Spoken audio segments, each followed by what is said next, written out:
Welcome, everybody, to the Flash Fiction 2015. This is our sixth annual time we've had this event, and I thank all of you for coming in all the rain. The weather is not the best, but this should be a fun night anyway. Before we get started, for anybody who doesn't know what Flash Fiction Night is here, it is a night where the people who attend Write Club and other writers get a chance to come up and share some of the fiction they're working on. And what Write Club is, if you didn't know, is it's a group that meets here once a month, and what it is it gives a chance from anybody in the community to come in and get to share with their talent, get to share their want for writing, and it basically is like a workshop, so anybody who has like a short story or a novel in mind or wants to be a poet or work on a memoir has an opportunity to come and share it with others and get feedback and hopefully work together to finish something and get it published or whatever their goal is with writing. And without further ado, we can go ahead and get this started. And the first reader tonight will be Shawn Dearmon. And Shawn is a staff member here in the Hoover Fiction Department. His short story Beachfront was published in the local anthology of ghost stories, Southern Summer Gothic. Shawn is also the criminal mastermind behind End of the World, a 2-act sketch comedy musical. He'll be reading 1,000 Words tonight.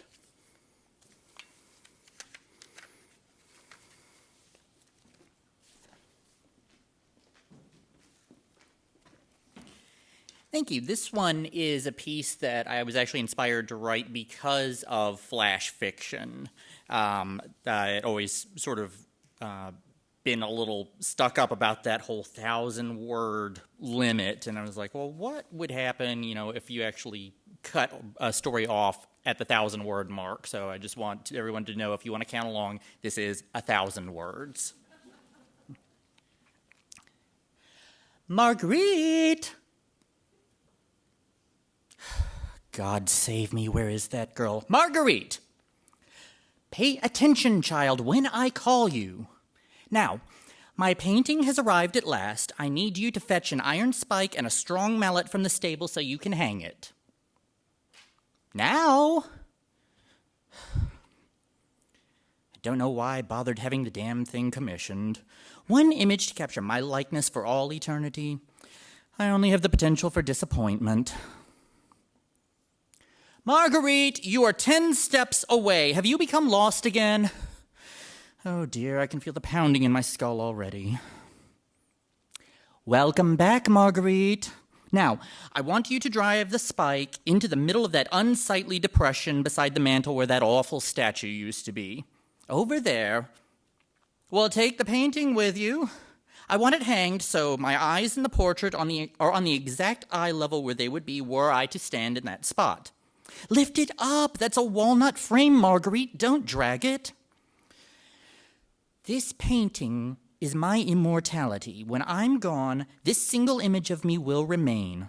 Although for the life of me, I don't know how a person's whole self can be attached to a mere portrait. But nonetheless, this is my legacy, Marguerite. Now please treat it with the respect it deserves. Wait, bring it back. I want to look at it before it's mounted permanently. Keep it off the floor, Marguerite. Now show it to me. Well, I know what the back looks like. Turn it around, child. I'm quite certain I paid much more dearly than it's worth. Okay. Keep it off the floor, Marguerite. I suppose it will have to do. It never fails to astound me, the consistency with which one's expectations are never met. Disillusionment is the only guarantee, no matter how often you take your hopes lower, lower, lower. What are you doing? Didn't I just tell you to keep it off the floor? Are these instructions difficult? You must understand, I can't blame you for the quality of the painting itself, but I can hold you accountable for its condition. Now, please, Marguerite. Thank you. Did I ever tell you of the only portrait I've ever seen which truly captured the very essence of its subject? I can't imagine why I would have. The piece was owned by a gentleman in Lipson, Portugal.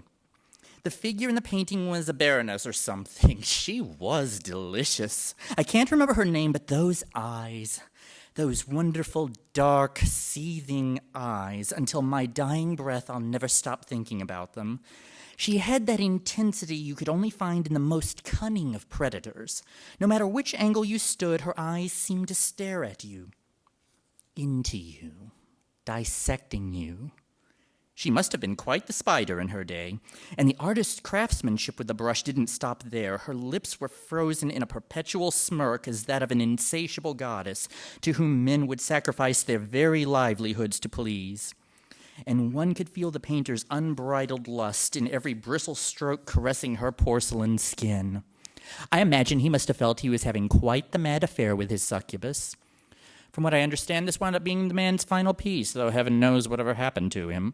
"Marguerite, have you not heard a single word?" I said.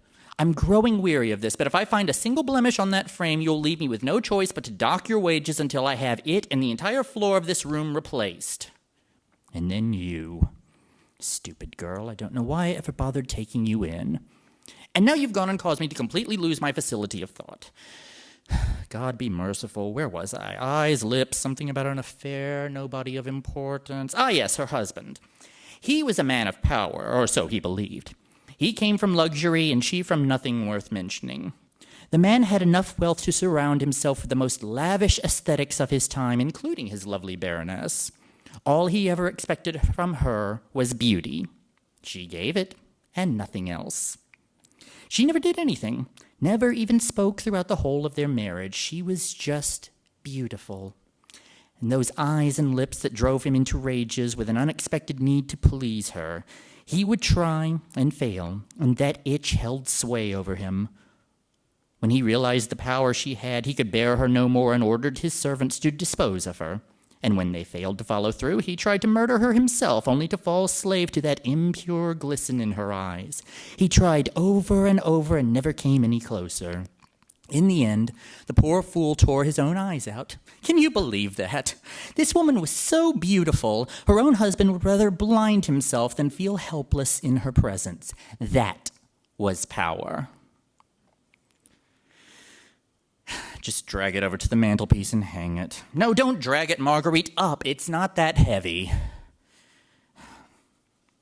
you ever heard the expression, "a picture is worth 1,000 words"? Such an odd saying. Why so specific? Was that meant to be a criticism on the insufficient use of the written language? If the picture truly is the superior method for conveying content, then why are picture books meant for children? Well, if that painting is unable to capture my likeness, then I find it highly doubtful anyone could accurately portray my life from start to finish in such a short span of words as a mere 1,000. Marguerite, must I do everything myself? These are the simplest of instructions. Let me demonstrate visually for you. See where I'm standing? The eyes of my portrait on the level of my real eyes. Drive the spike in, right where my head...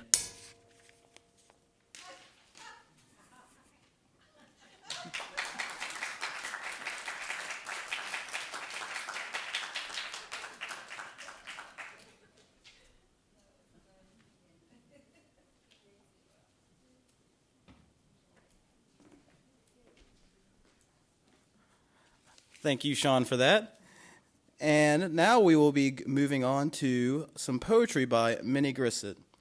She was blessed with the gift of writing poetry at the ripe age of 38, and she never knew that God would bless her with such a talent, but she is grateful for the gift.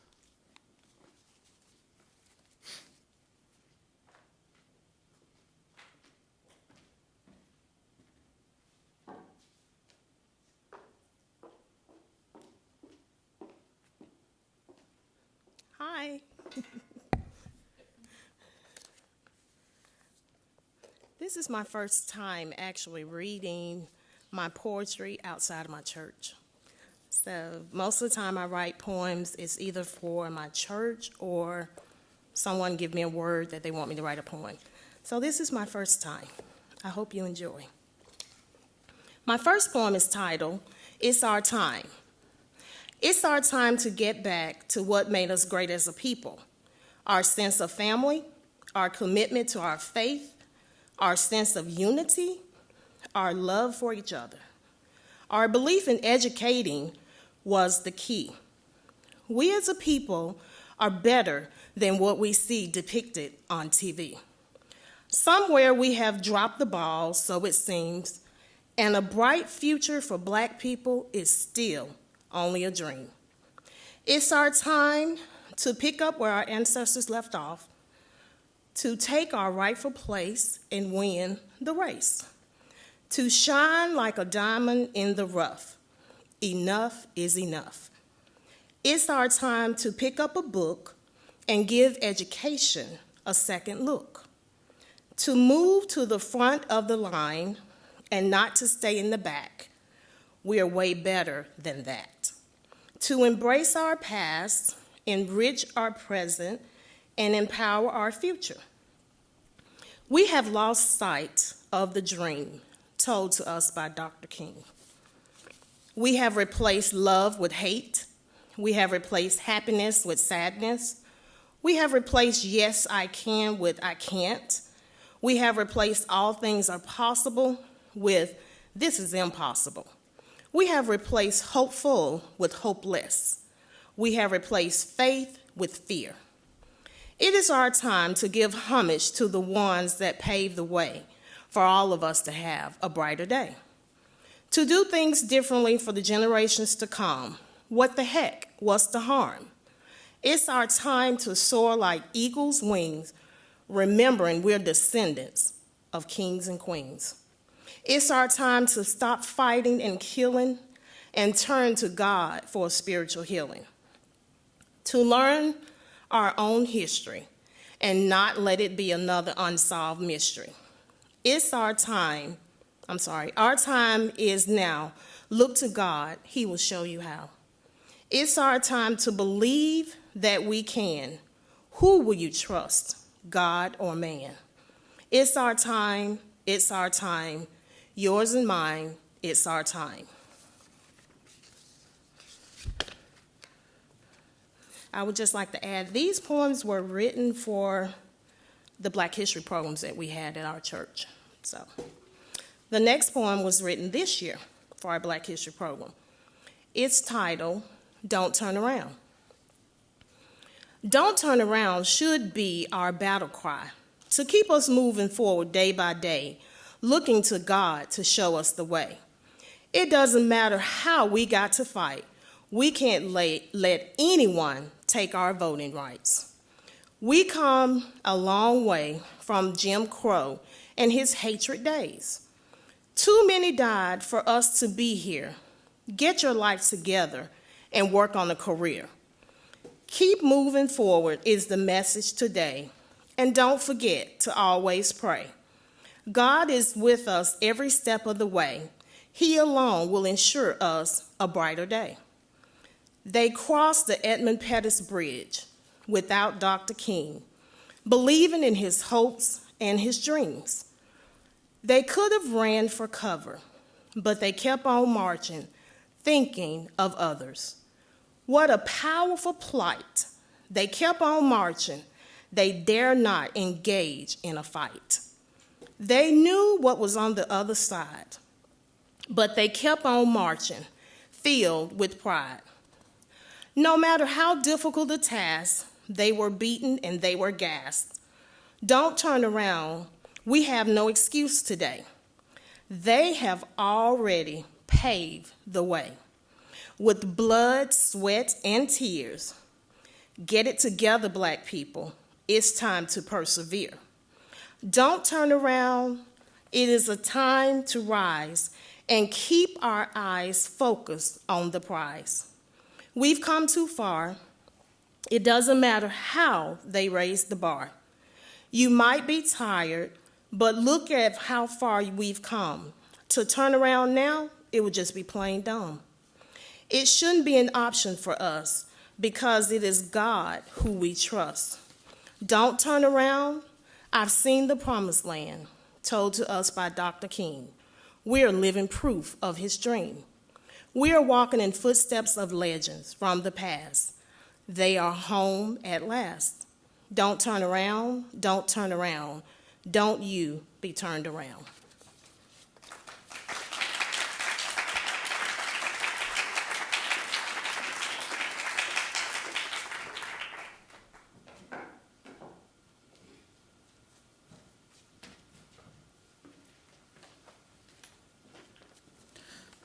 Thank you, Minnie. That was really good. Very arousing imagery.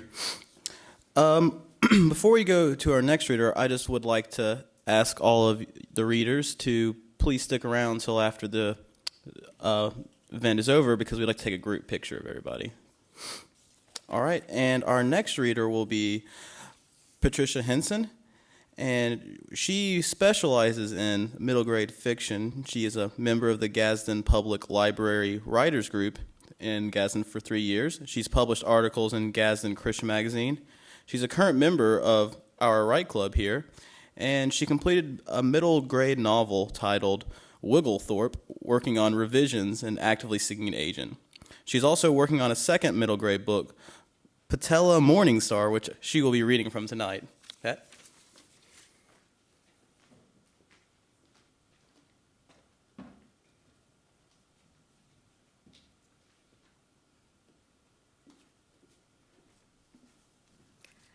Okay, I decided not to read from Patella Morningstar because tonight being the fiction, short fiction, I have been entering contests that I find in Writer's Guide, Writer's Journal, Writer's Digest, and they will give you a prompt to write something about, and they will tell you to keep it under so many words.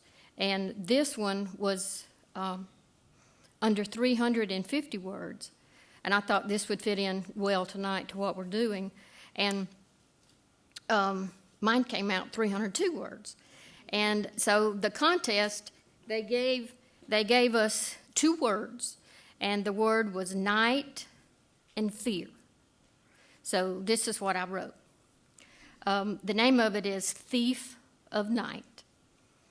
Dark of night brings fear, not the black soft velvet of night where dreams touch and caress your tender innermost feelings, but the dark part that still belongs to 2 different worlds. The part that climbs through the window, running like hungry fingers as it envelops anything and everything into its embrace. The part that smothers, where you hold your breath for fear it will find you and take what life remains into the black fold of darkness. I wait for the thief who travels in dark memories, leaving behind only dank, foul air that seeps into the pores of your skin, slow at first, then spreads like a volcano through the smallest veins, as fear and regret lingers patiently, soundlessly. I watch as night continues to creep into my room, carrying voices from long ago, as they consume me like a shroud of death. My eyes roam around across the room, settling for a moment on a family portrait. The edges rough, brown, and cracked, like the skin on my hand in the moonlight. Memories began to dance across the room, light and soft as a feather, then fast, hard, as it tumbles like rocks down a mountainside. I see my first kiss, a wedding dance, babies born, my husband's death, my children gone, then no one but me, as I dance across the floor, alone, as it has been for the last 20 years. I feel pressure build inside my head as fingers touch, grip. He's here, the thief that invades my nights, as he whispers into my ear, who's to care? My fingers lay prone under the covers, then lift and flex. My hand creeps under the cover, reaching, searching, as the thief of night wraps his arms around me to take me into that dark, mysterious place called death. Now that's pretty deep for a middle grade fiction writer, but I wanted to enter that contest and I thought it would work well here tonight, so I hope you enjoyed it.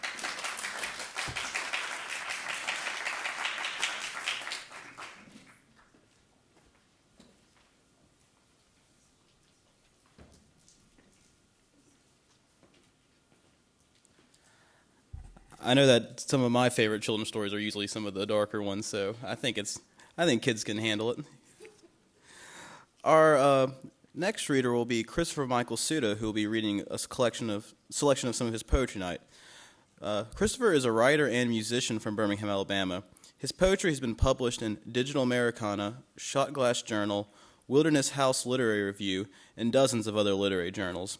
He attended the University of Alabama at Birmingham and also has recently completed a writing residency at Birdcliff Artists Guild in Woodstock, New York.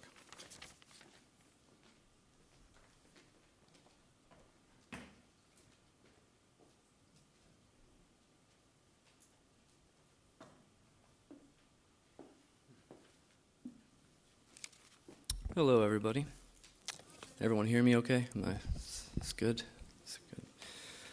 All right, I'm going to keep that vein of that last story going real strong. It's, but first I'd like to say something before I begin. I have 5 poems to read, and first of all, I'd like to say that spirit is a wonderful thing. Not just the human spirit in general. And I do believe that in its fullest. And I do believe that everything that's ever lived has been and is holy, and nothing's going to change that.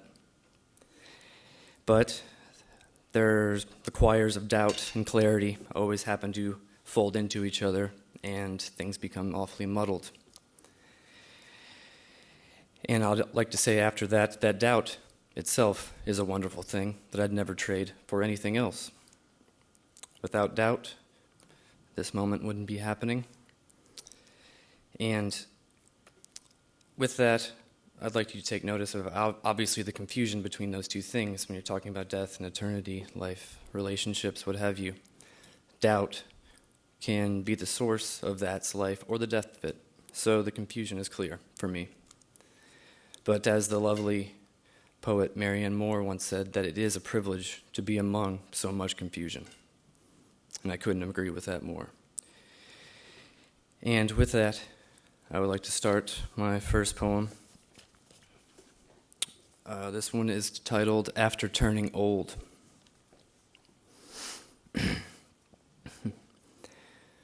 When I've turned old enough, don't disappear down those hills we've shared.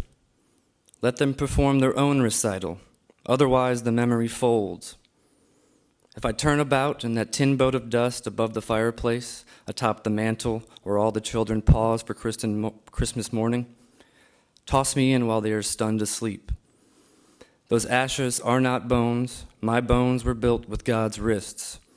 And when I'm gone, let another earth rise. The second one is titled Earth at Midnight. I wrote this when I was up in New York. In Woodstock, we were in the deep woods, and the stars just seemed like a concave, like you could reach out and grab them, but you know they're light years and light years and light years away, but it seemed like they're both inches away and light years away simultaneously, and that moment was very interesting to me. And this is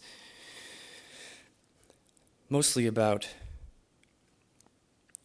how we can't judge ourselves and compare ourselves to bodies in the sky in terms of size and compare ourselves in terms of having human worth or worth in general. Most of those things we see, as beautiful as they are just collections of old dust smashing into each other. And they are beautiful, but as far as we know, there is no life. So if you want to compare, there's a lot of ways you can go about it. So this is more appreciating the beauty, but while also acknowledging that it can't have what we do. Earth at Midnight. Over, under, between all stars, heaven's body, building up the rest of our lives to bloom like pistils, burying those too soon to be born, again fragments deep into noiseless soil, oceans.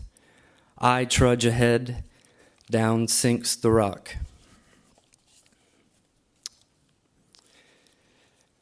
Now this next one, titled Cool Water, between watching the documentary The Bridge again, while I was also up in Woodstock, it is about suicide and jumping off almost certainly to your death from one of the tallest bridges in the world or in the United States.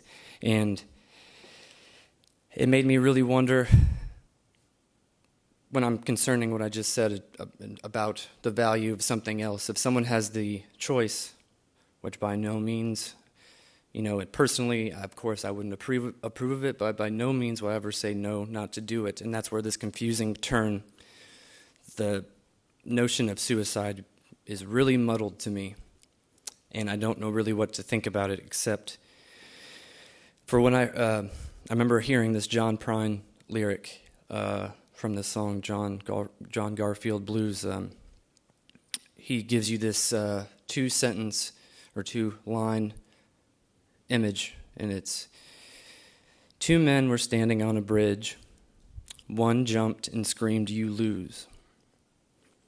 And when I was watching the film, The Bridge, I was wondering who's winning here. I don't think winning is not necessarily the actual way to think about it, but it is a way to think about it. And this one is titled Cool Water. And I have an epigraph here. It's the living water is a body, and we must put on the living human. I walk a slow walk, while she sits still on rail pipes. Her calves dangle over everything living she can't stand to lean on. I bet she owns a stomach full of stiff, rejected hair. Her eyes now meet my eyes. They remind me of a young, retreating complaint, or like a dead pair of flowers still releasing speech. My pace, weakened by more than enough snow, must have been the shot she needed to wade into the shadows. Like old harbors at dawn, full of light splashes, she makes Eve look like the fool and drowns.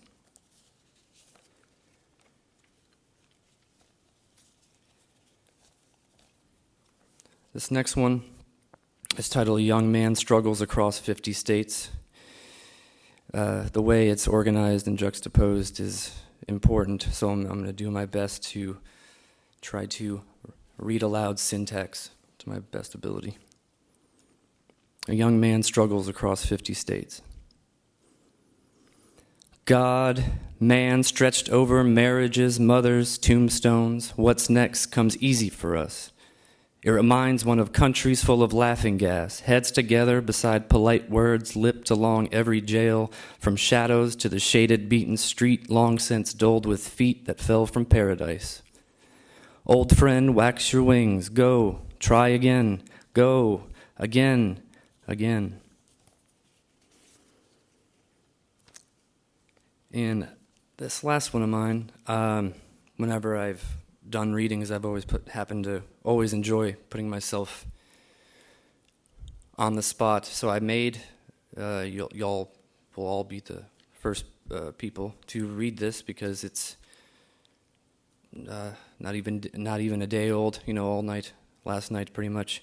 And I just, it's in the same vein of everything else, but it is definitely a positive one, I would say, in terms of the other ones I've just read. But this one's titled An Eternal Display of Gratitude. Born once is born enough for both of us. I do not wish to undo this sentence. Leave that for those who know what's next, whether by good conversation, conversion, or by even their own voluntary consciousness. Now don't run too far ahead of me. This world is no prison, and I haven't walked by much hell. Pray we are not fools in a suspended cell. We are not foolish. Give us light so we can tell between bundles of moral curvatures contingent in every spine. Born once is born again, born once is born enough. But then again, at times I am quite reformed, quiet, alone with spirits, swallowing the company of each minute as if I had caught the tail of the last horse. Concentrate on all that have lived and all the already living. We are all making ancestors of ourselves. Thank you.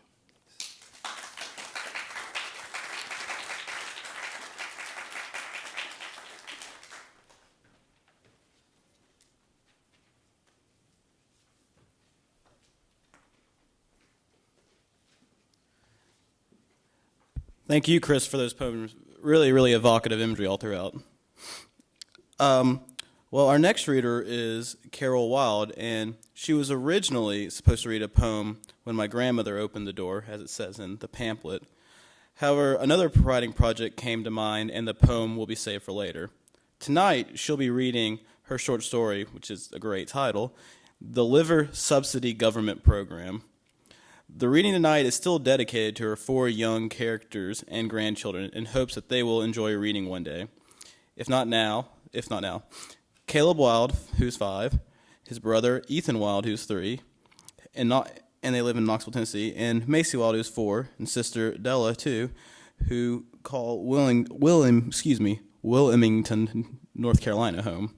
She'd like to thank you for your indulgence and patience for the last-minute change.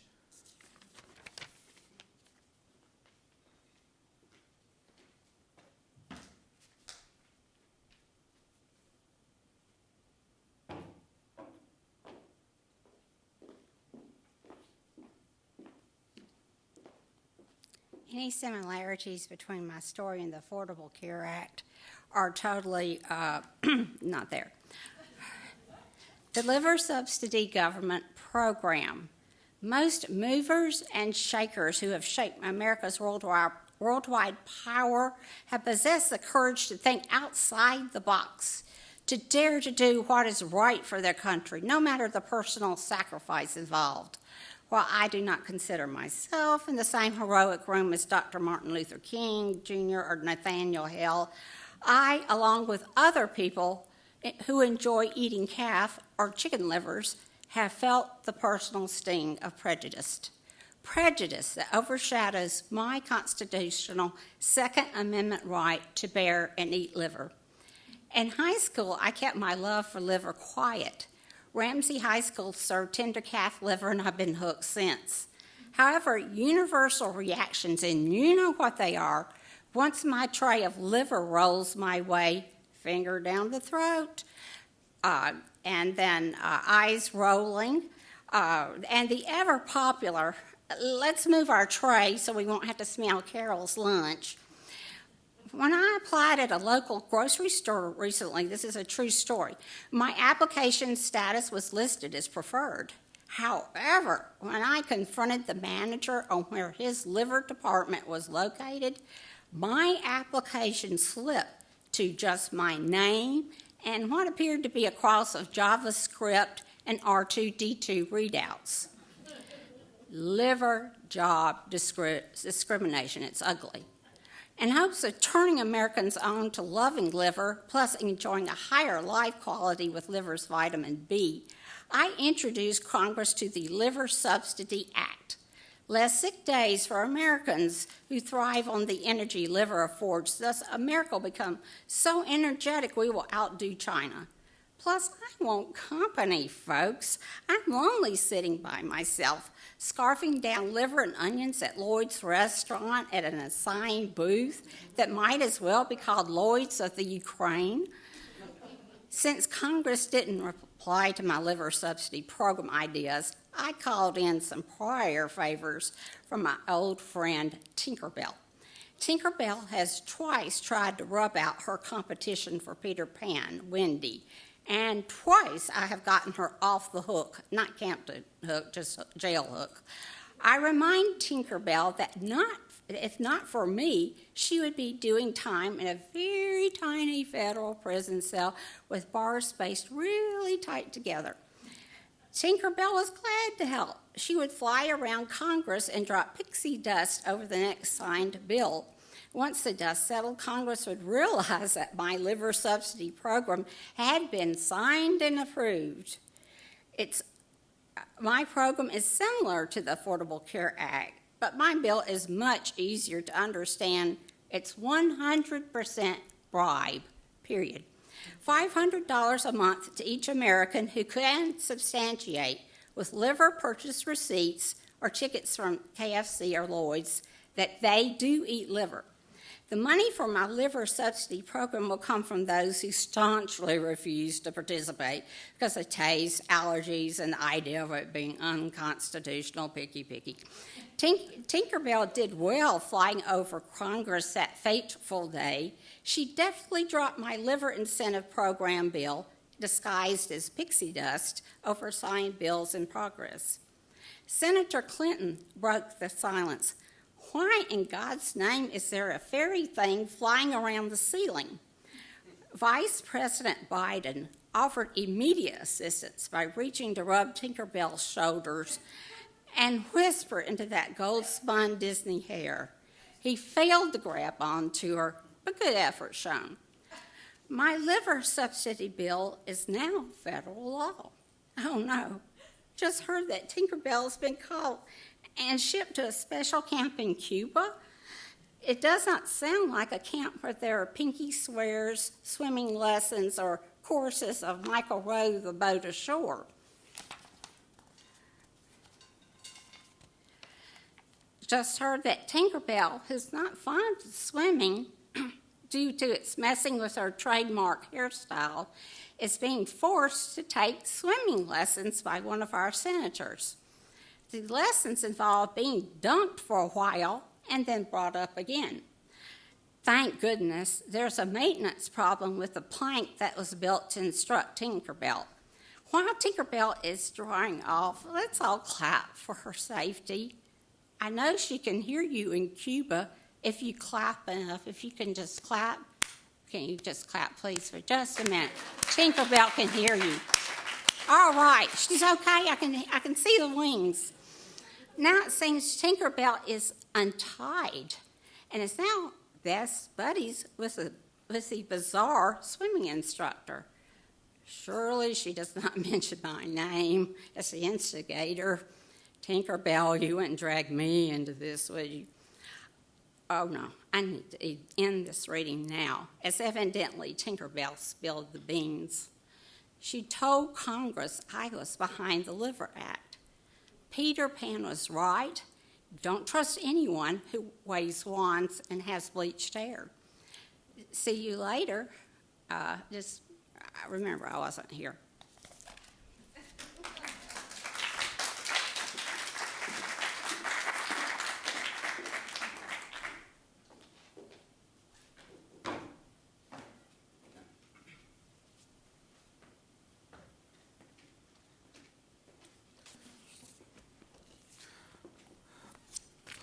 Hopefully anybody who was worried after the two readers before that there was going to be no fun tonight or laughter realize that we do have fun here. And the next reader, who is actually me, hopes that what I'm going to read is also somewhat funny. But without trying to be sounding too vain, I guess I should introduce myself since I'm introducing everybody else. But my name is Anthony, and I lead the Write Club here at the Hoover Library. And I've worked here for 7 years, and during that 7 years I worked here, I also achieved getting a degree in Montevallo for writing and English. And since then, I've done some freelance for Weld Magazine, and last year I was very honored to receive the second place in the Electra Award for Fiction in the Birmingham Arts Journal. And what I'll be reading today is started out just as something fun to do on the side while I was working on trying to actually finish a novel. And this is the idea of it came out of does anybody know what an abecedarian story is? Well, if anybody's familiar with Edward Gorey, he's written these little really great short books. One the famous one is the Gashley Crumb Tinies. And essentially what they are is these little books that is an alphabet book, and for each letter there's a different little orphan and waif, and usually terrible things happen to him because Edward Gorey's a wonderfully happy person. But in my mind, I thought it'd be funny to do something like that, and I don't know why this came to mind. I said, wouldn't it be funny if some guy had 26 wives, and each of them, something sad happened to him? So the story I'll be reading today is called The Many Marriages of Abec de Nero, which is just a silly name because it's an anagram of abecedarian, so it's just the letters rearranged. But I'm not through the whole alphabet yet, so you won't have to sit through all 26 wives, but we'll get to see a few of them tonight.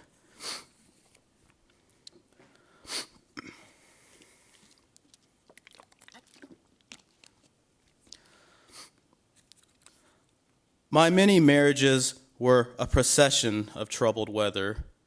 It is only now in the gloomy soup of old age, isolation, and ever gluttonous nostalgia that I am finally, and terribly too late, able to retroactively gleam this miserable forecast. Abigail was first love. During a particularly bucolic spring picnic hosted by a college chum, I discovered the crystalline child atop a gentle roll of grass, basking in delicate repose amid a cloud of dandelion puffs. She was hardly 16, and I was hardly older. She was beauty and youth in full regalia, golden mane nested about a complexion like exquisite china, the poise of a swan, all in all, a geometrical study in womanhood. We courted quickly and married in time for a Yuletide wedding, the happy couple making a memorable departure from the snowy ceremony within a carriage led by a pack of trained dogs bred to be the size of small stallions. Marital bliss soon led to the natural, godly outcome. Abigail was gifted with a child. But all first loves must be postmarked with pain, as I was soon to learn. You see, Abigail's beauty was her own first love, and ultimately her own fatal monomania. Her immaculate form and glistening pallor were the benefits of a dutiful regimen involving the consumption and incubation of stomach worms. But with the natural and godly rounding of her child-heavy body came fear like the thief of all our happiness. Unreason and delusion led Abigail to swallow increasingly unsound amounts of these miracle worms, until infestation and a speedy illness led to a stringy, slithering death. Out of this garden bed of horror stumbled childless, wifeless me. Heartbreak steered me into the sinewy arms of Beatrice. 6 foot tall, with the profile of a Caesar and the demeanor of a Spartan, I unwittingly wooed this chilly Amazon while lost in a fugue of melancholy, where I spent my colorless days planning bouquets of woeful poems at the grave of my poor, wormy Abigail. Unfortunately, her conquest for my eventual love remains a muddle of morose memories, but by season's end, only vaguely bleary-eyed I mustered myself from the stupor of woe and stood slightly shorter than Beatrice at the altar, stoically accepting the winners with the spring of life and love. However, the rank of wife turned a bitter taste for my restless wife, who lasted only a year as my lifelong companion before stealing away in the dead of night to masquerade as a man and enlist in foreign war-hungry armies. Yes, beneath Beatrice's admittedly scant breast beated the heart of a revolutionary. Battle and victory, then praise and promotion were my second love's destiny, and I falter for none of it. For 3 years I eagerly awaited her letters from conquered lands, each one a harrowing yet rousing reminder of the siege she had made of my own heart. Having mastered the womanly art of war, that is, the dominion of a man's devotion, her ambition logically led her to the bloody, limb-strewn world of carnage, that is, man and man at their barest. I wish I had these precious letters with me now, but in a fit of sorrow upon receiving a battered, well-traveled notice informing me of Captain Benedict's demise at the lance of a treacherous comrade, the snake was captured, tried, and beheaded, and may the devil have him. I dramatically flung her letters into a fiery hearth with a sob. But grief did not have its way with me, as it had with my first meeting with widowerhood. In Beatrice's long and eventful absence, I had taken the eccentric Catherine as a lover. With this official release from former spousal obligations, and with the blessing of Catherine's father, an absurdly wealthy candlestick tycoon, we made a dash of arranging a wedding, replete with sword swallowers, teams of cartwheelers, a symphony of singing birds, and a piebald cacophony of exotic flowers. The lovely Catherine thrived among the obscure and outlandish, while I managed the finances and labor of several of her father's candle wax factories. Catherine enlivened her days with playhouses, fairgrounds, freak shows, gypsy fairs, and minstrel houses. After endless hours in overheated and overpeopled factories, staring at pages of inscrutable systems of numbers, rest never came sweeter than during those leisurely nights, listening to Catherine recount her newest discovery in the realms of oddity. I let her excited babble weave dreams for me to take to the other side of sleep. However, not all dreams pass without terror, as I was too soon to be reminded. One demonically hot summer evening, while I sweated and staggered about the gruesome aftermath of a vat of molten wax that had erupted, carrying its hellish contents down upon a factory floor full of screams.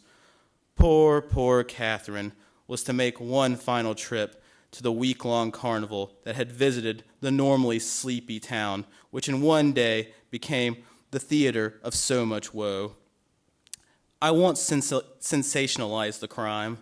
A drunk knife thrower made a belchy request for a participant from his meager audience to assist him with some dazzle of blades, and death once again cheated me a wife. Lost in a whirligig of despair, I abandoned the responsibilities and comforts of my life to haunt the scoundrel that had fled from his deserved punishment by slashing a rent through the belly of the carnival tent. For over a year, I became the hardened denizen of brothels, seedy wharf towns, criminal dens, gypsy lairs. I scoured the los locales of 12 countries and 3 continents in perpetual, fruitless search for the fiend that with one boozy flick of his wrist pierced not only the heart of my odd Catherine, but also the already damaged heart shackled within my miserable chest. Thank you.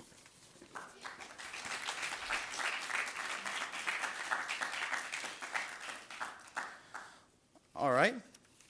Well, the next reader will be Beth Stewart, and she'll be reading I Came All the Way from Vice Versa. Beth writes the weekly newsletter for the Birmingham Duplicate Bridge Club.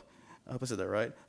She has also written a children's book, which is currently being considered a part of the upcoming Alabama Bicentennial commemoration. The story she is reading tonight is based on a dream, literally.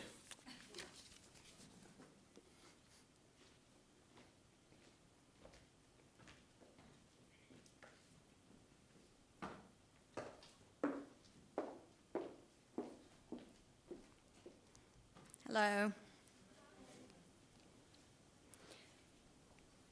First, I would like to just define vice versa, in case you're not familiar with the term. I'm sure you are.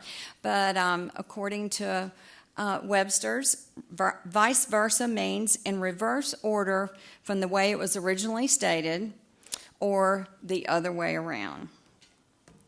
The title of my story is I Came All the Way from Vice Versa. A few weeks ago, my cousin Ben called me out of the blue to invite me to the beach for a long weekend with a few of his friends. Come on down, Beth. We've got Randy's condo for 3 days, and the weather's going to be great. You cannot miss this. I didn't know any of Ben's friends, but I figured, what the heck. If nothing else, it was a free place to stay, and I needed to really get out more anyway. I took off early and hit the road after lunch on Thursday. First stop was Troy, where Ben and Randy were meeting me. Our plan was to drive down to Brundage, near Troy, to pick up 2 girls who were friends of theirs. Then the 5 of us would ride together in Ben's SUV down to Seagrove. The back seat would be a little tight, but otherwise we were good. We got to Brundage about 30 minutes after leaving Troy, and one of the girls, Jan, was waiting for us at our meeting spot, the local Chevron. But Amy, the other girl, wasn't there. We waited about 20 minutes, and finally she whipped in, pulled her car into the side parking lot, and jumped out. She grabbed a backpack and a cooler out of the back seat, slammed the door, and ran to our vehicle. I'm sorry, y'all. It's been crazy all day, and I wasn't sure whether I could even make it. Basically, I came all the way from vice versa. What an interesting statement. I'd never heard it before, although the others really didn't sound surprised. Apparently, it was a commonly used phrase in this part of South Alabama. We all assured Amy that it was not a problem. She scooted in the back seat next to me, and we were off. The ride down was fairly uneventful, and the chit-chat among the friends became a monotonous drone that served as the perfect background for my thoughts. I was still intrigued by Amy's, I came all the way from vice versa, and began thinking of all the times that it would have been the perfect response. Like every time I have been completely confused by the rude remarks of my boss, for example, and then amazed and pleased when he bragged about my outstanding project to the rest of the staff. Totally coming from vice versa. And every time I have ever tried to understand my friend's inability to keep up with her finances and then loved her for her spontaneous generosity. Perfect example of coming all the way back, full circle, vice versa. And of course, all the times I think my next door neighbors are the strangest people in the world, and then they turn around and bring me soup on the coldest day of the year. Definitely coming all the way from vice versa. I was probably reading way too much into it, but I just loved that phrase. We arrived in Seagrove about 9 p.m. and checked into the condo on the 3rd floor.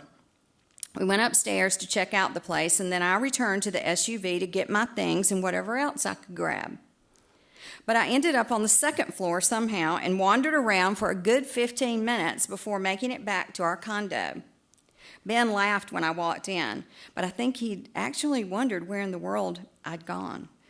Sorry, y'all. I've been all over this place just trying to find the condo. Then I laughed. I guess you could say I've come all the way from vice versa. It was the perfect time for me to use my new favorite phrase, but the others looked a little confused. They glanced at each other, and Ben laughed uncomfortably. He looked at me kind of like he was wondering why I was being so weird, and then he shrugged his shoulders. No one said any more about my lateness, and we proceeded to get the bedrooms and kitchen unpacked and set up. Once the coolers were emptied and the guys realized we needed more beer, along with bacon and eggs for breakfast the next morning. Jan had already passed out on the sofa, and Amy was putting a case full of makeup out on the counter in her bathroom, so I volunteered to go. Publix was just down the road, but of course they were out of Budweiser. The guy at the register said there was a little market a few miles north, and I headed that way. But suddenly I was way off the beaten track and had no clue how to get back to our condo. It was 45 minutes later before I found the main road, and an hour before I walked in with the groceries. "Where in the hell were you this time?" Ben asked. He seemed genuinely concerned and worried. "I'm sorry, Ben. I got turned around. It took me all this time to get back. Believe me, I did not want to be driving around these beach back roads at 11 o'clock at night." And then it hit me. This time, I really did come all the way from vice versa. Ben smiled, but he looked bewildered. "Beth, Please tell me why you keep saying you came all the way from vice versa. That's bizarre that you keep saying that. I love it. It just fits perfectly with so many times that I've felt completely turned around in my life, literally or figuratively. Sometimes even turned around double time. It's the perfect explanation. I'm so glad I heard Amy say it tonight. Ben stared at me for a moment. Then he shook his head and laughed. Beth, I hate to burst your bubble, but when Amy said she came all the way from vice versa, she was serious. She really did come all the way from vice versa. Vice versa, Alabama. It's a little town about 20 miles east of Brundage. He turned around and walked out of the room, kind of shaking his head and laughing at the same time. I could hear him chuckling all the way down the hall until he got to his room and closed the door. Wow. I never knew there was a town called Vice Versa. Oh well, until I quit being totally turned around, I imagine there will be plenty of times when I come all the way from vice versa, no matter where that is.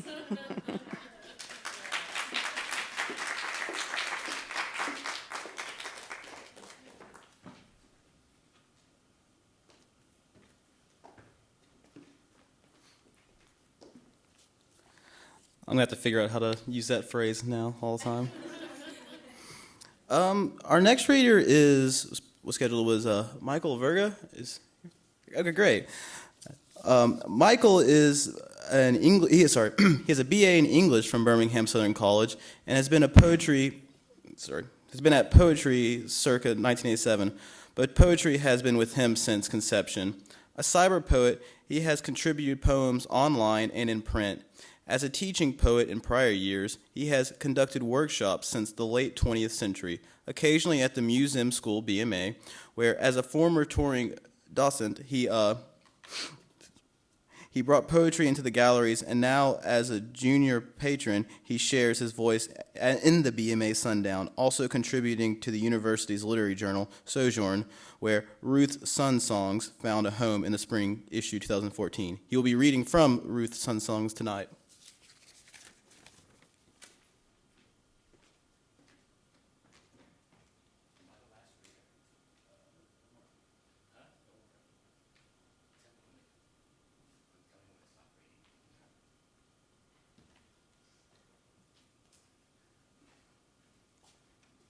I'm not used to a microphone, so I hope I like to sound natural.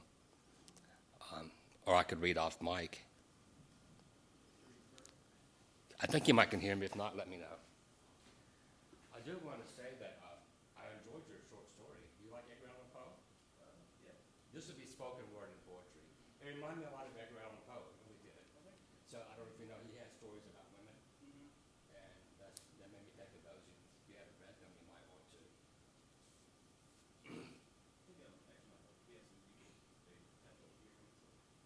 Oh, okay. So I should use the mic? Yeah, if you don't mind. All right, sure.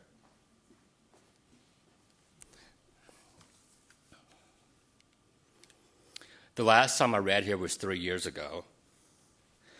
And I read The Woman with the White Veil, which I actually had written back in the 90s because I liked it's about Veronica and Christ on the way to the cross. And she wipes his face and his image appears, his face. And of course, it's beyond any artwork because it's a miracle. And someone once told me, "You wrote that for your mother." I said, "Yeah, I could understand that." And then in 2012, when preparing it for reading here, I realized it was more than writing it for her. We collaborated on it, although she didn't ever write or verbally, but she was there in spirit as she still is now. So I wanted to read tonight because that was 2012, and in 2013, some of my last words to her, spoken words. Your creativity is mine, my creativity is yours, ours, as in our Father. There's a Latin saying, art is long, life is short, but I revised that to, art is for longing, life is forever. I am with you always. I believe that it was my calling to be a poet. If I wasn't a poet, I'd be homeless, lost without my heart.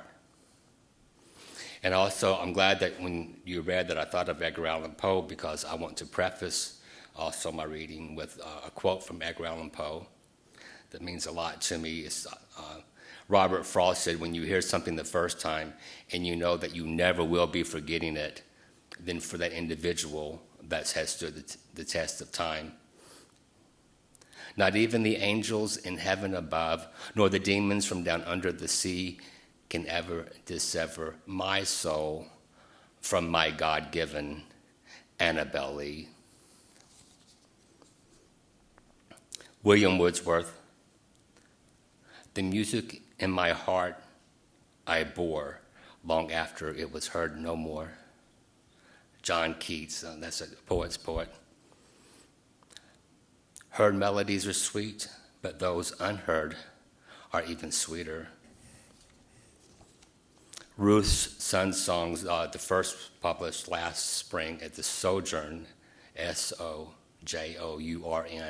Sojourn, which also is an acronym for Sanford's own journal.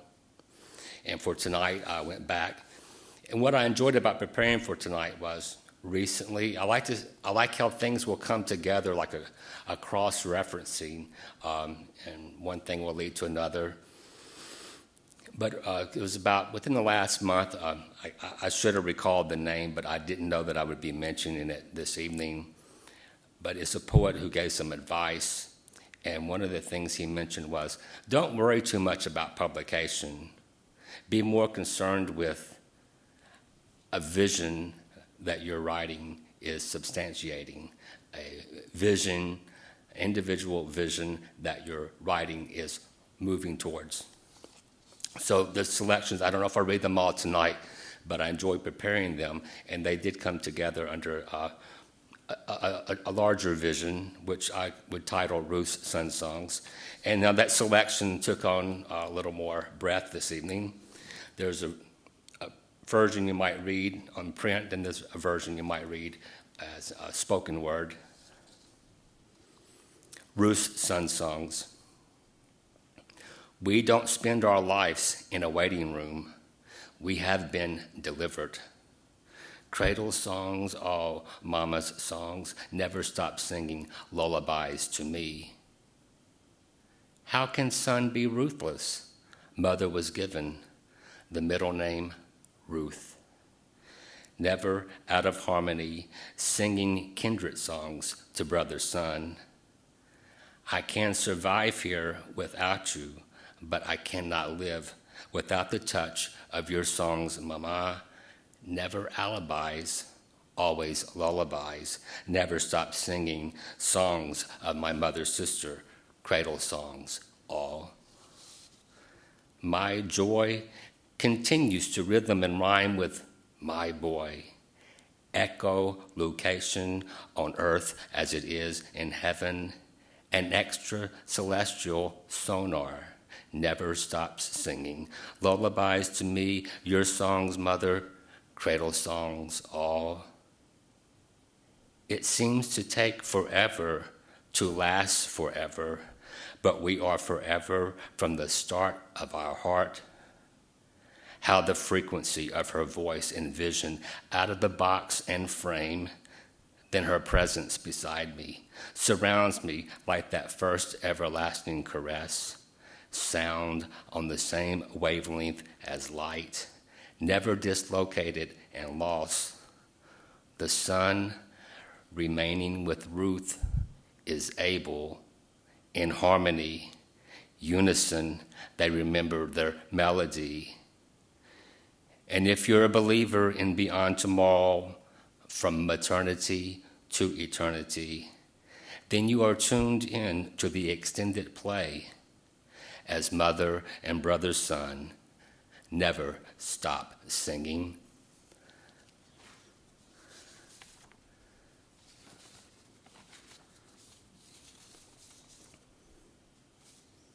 Can I continue on?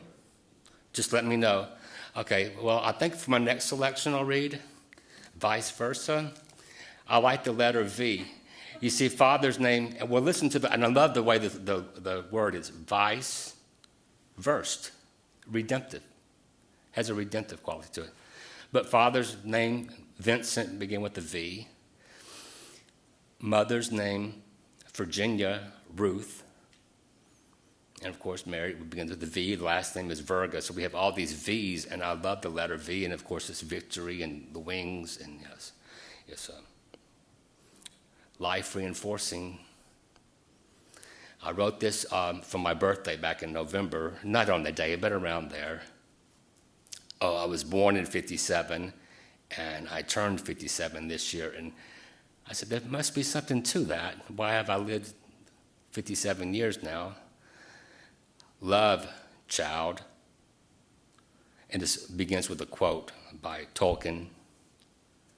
Not all those who wander are lost. Ever since my mother and father married for love, our Lord created me from their heart. And that is not a story by heart. That is our reality, only with heart. Born in 57 of the 20th century and 57 today in the 21st, I wonder, have I arrived full circle without closure on earth as it is in heaven? Never one foot in the grave, birthright with one already home, exodus and waiting for the other one to receive that miracle lift that we all long for, to the kingdom not of this world, save tomorrow, for tomorrow fulfillment is how it is done. Ever since then, playing on in real time, love for love's sake, art from the heart for art's sake. The heart is not earthbound, of and into your hands. How does one behave, act, when one's ageless? How does one behave, act one's age when one's ageless? May I continue on? Or? I've got to read this one. Mother inspired this one too, and it placed third in a competition called Interboard Poetry Competition. It's online if you want to look it up under my name. November, my birth month, this past November 2014. I like to pair up. You might know a group called the Psychedelic Furs. The Ghost in Her, the Ghost. And that might have been influential. Everything's influential. I call it kindred spirits make guest appearances, disrobing the ghost, and it is inspired by, it's inspired by something real. His robe on, yet as uninhabited as hers, resting twice upon a time on the shoulders of the reclining lift chair, unwhirling from cloth beyond somewhere in time, raising the shades. The rush of the full moon fills him, his heel brushing by her comb, left in our bedroom still on the worn rug, the soles warm following in the glow of her footsteps, to free from the weave of fabric, reunited in the one, his and her robe of light.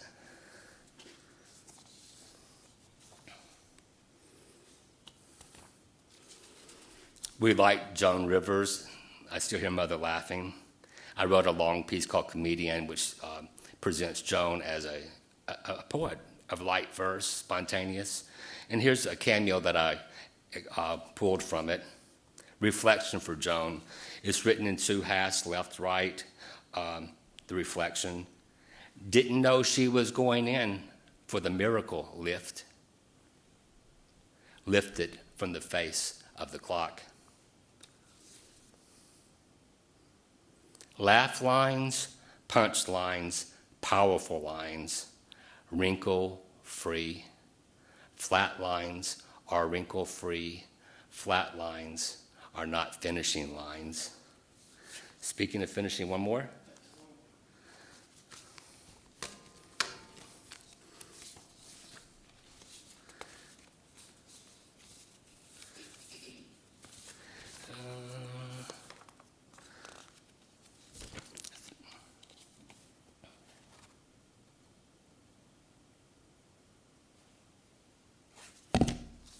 The first Easter.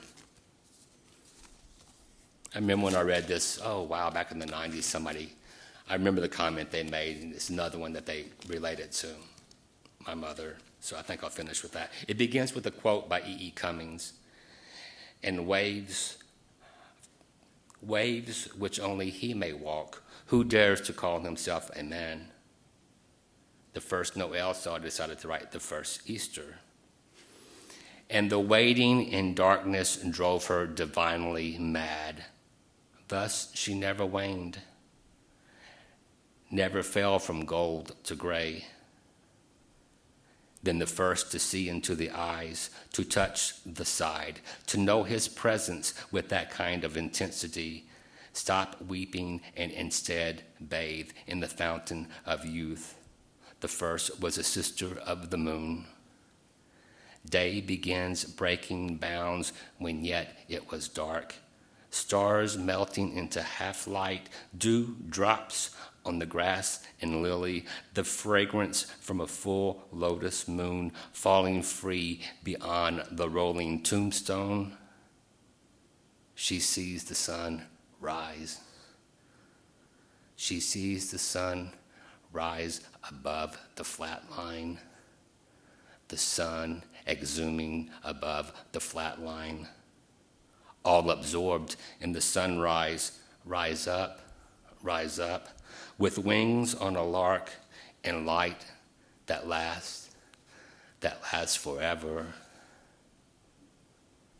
So the sister of the sun and the savior of the moon, hand in hand, wiped free of pagan blood and the weight of heavy indecision. Beyond the garden, above the dust. And why do only a few remain above the dust? When inspired by the breath of the Lord, never to expire.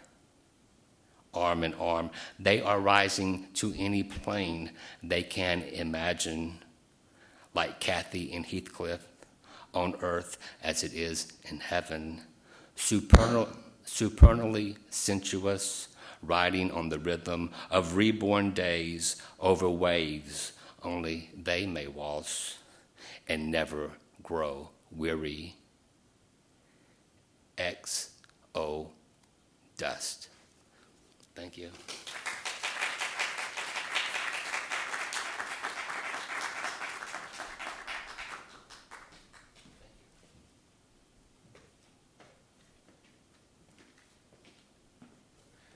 Thank you, Michael, for that. I gotta say, I've always been really fascinated by anyone who works on a project that takes decades and years. Just the investment of a continuous project. It's to me a really fascinating thing that I don't know if I have necessarily the fortitude or dedication for it, but I'm always fascinated and enamored by it.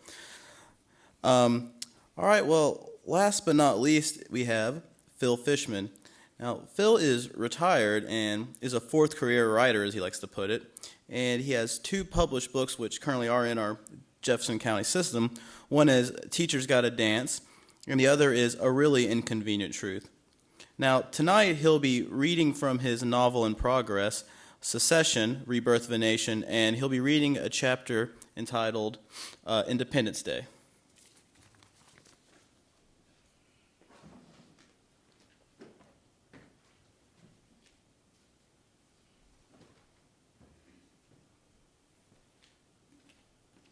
Good evening, everybody.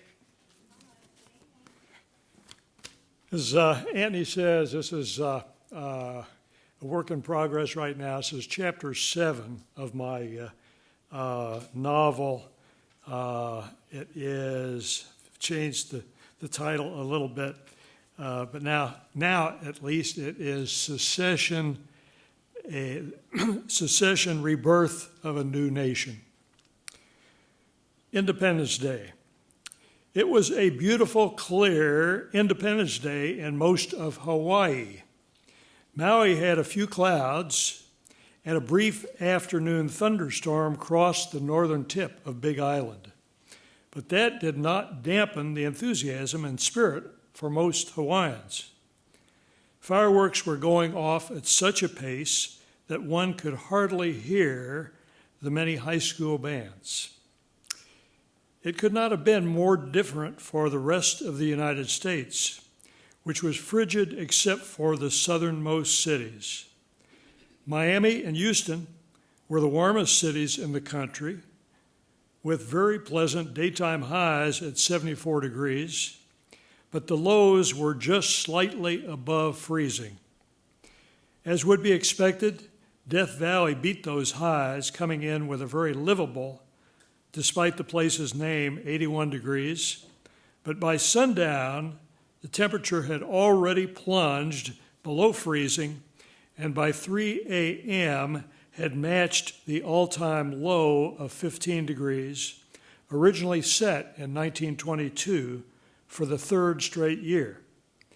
The new all-time low was 12 degrees when it stopped falling shortly before sunrise.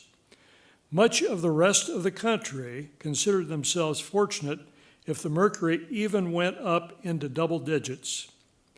Nighttime sub-zero temperatures were prevalent across the northern tier of states, and emergency rooms were full of people suffering from hypothermia. Although smallpox had been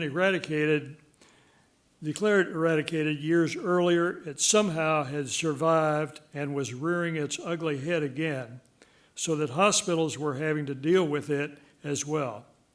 Hospitals were being forced more and more to fall back on emergency generators because of power rationing by the utilities. The cold temperatures outside were bad enough, but ever since the EPA had declared carbon dioxide to be a pollutant, fossil fuel companies had been under relentless attack. The coal industry was the first to fall due to their surcharges, coupled with the fines from violations of draconian rules for mining put in place by their buddies at MSHA. The two largest coal mining companies in the U.S., Atlas Energy and Columbia Coal, had managed to continue to operate by buying up their small competition and slashing overhead, including personnel, which in some cases ironically exacerbated the safety problems.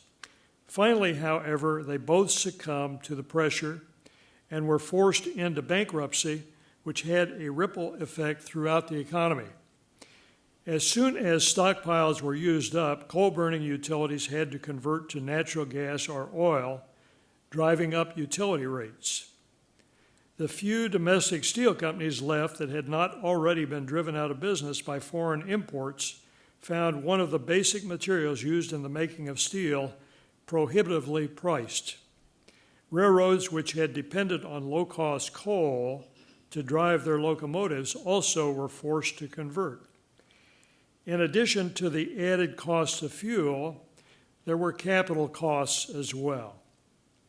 So the mood across the land was far from celebratory on this February 14th, 2038, which was the 145th anniversary of Hawaii's annexation by the U.S., and which had been declared Independence Day for Hawaii. That this date had been chosen was certainly ironic, since the annexation had been effected by force, and normally anniversary celebrations commemorated happy events. In this case, the celebration was for the undoing of a sad event.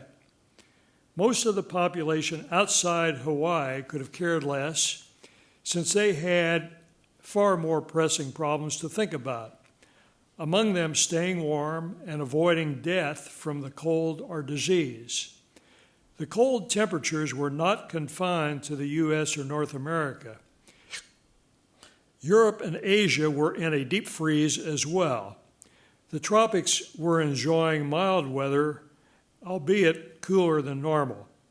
Equatorial and near equator southern hemisphere areas were close to normal, but the rest of the southern hemisphere was experiencing cooler temperatures than normal for their summer. Record cold temperatures had been outnumbering record warms by ratios as high as 20-1. Snowfall records were being shattered as well. So what to make of it all? The IPCC had just met in Copenhagen and congratulated themselves on being vindicated in their belief that the increase in atmospheric carbon dioxide levels was responsible for the climate change that was so apparent around the world. The worldwide effort to reduce carbon dioxide emissions was obviously working. One had only to look at the cold. The recent cold weather, however, was considered to be an anomaly, and it was the general consensus that global temperatures would cease falling and continue their rise, perhaps as early as this summer. Although atmospheric levels had continued to rise, the rate of increase had decreased significantly. All was not gloom and doom, however. There had been an unlikely coalition that had come together in support of Hawaiian independence. A Tea Party movement for a convention of states to amend the Constitution had finally come to fruition, apparently. 33 states had voted in favor of the Convention of States, and now that there were only 49 states, the required two-thirds threshold had been met. There were also some Tea Party members who had become so fed up with what they perceived as a dysfunctional country that they were ready to separate from the U.S. to form a new country dedicated to the ideals of the Founding Fathers. Several American Indian tribes had rallied to the cause, thinking that they might gain some recourse for the way they had been mistreated and relegated to reservations. The ACLU and other left-leaning human rights organizations had supported the cause. And lastly, the UN, which had been anathema to conservatives almost since its beginning, was probably the most instrumental force in Hawaii gaining its independence. The Convention of States had the express purpose of amending the Constitution to reverse the ever-increasing federal power, and more specifically, to declaw the EPA and reverse its carbon dioxide pollutant declaration. A large Tea Party Patriot chapter in Georgetown of about 200 was having a grand time celebrating with champagne. Lon Witt, Nationals chairman, had been working with the diverse groups to get this done. Although he agreed that Hawaiians had been done wrong by the annexation and had the right to regain their independence, the group was not without a secondary and more important motive, that being secession and the formation of a new country based on the Founding Fathers' concepts. However, until there was a single instance of a successful secession, the idea was merely hypothetical. Now it was fact that secession was possible.